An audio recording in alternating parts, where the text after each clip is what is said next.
Hey everybody, my name's Alex Sylvia and I am an IRA specialist here at Nuview Trust Company, and today we are kicking off our new video series called Ask an IRA Specialist, where we will field questions from clients, non-clients of some commonly asked questions surrounding IRAs and different types of alternative investments. We're gonna have some short videos for you, help answer some of those questions, and today we've got our first question from John B, and his question is, can I live in a property that my IRA owns?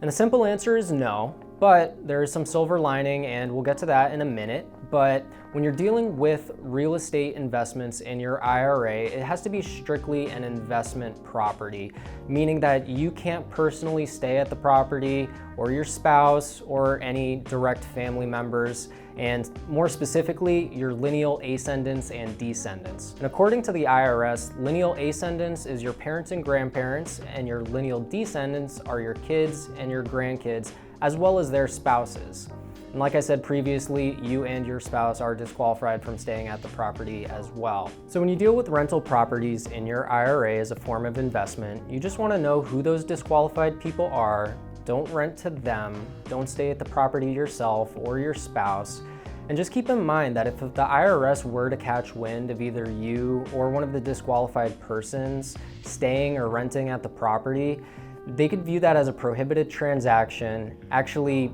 completely distribute your entire IRA, which would be a taxable event and could come with penalties as well. Now, you might remember that I mentioned a silver lining. So there is one way that you could eventually stay at the property that your IRA is invested in. Now, if you're approaching the age of retirement, and specifically the age of 59 and a half, which the IRS says is the age that you can start taking qualified distributions from your IRA, you could actually take the property itself as a distribution, and at that point, you personally would own the property and could live there, rent to family members, all free and clear of any rules, restrictions that would have previously been associated if your IRA was the sole owner itself. But as long as it stays in your IRA, just remember you can't rent to you, your spouse, any disqualified person, so those lineal ascendants and descendants that we talked about. But anybody else, it's absolutely fine, and I would definitely encourage you to,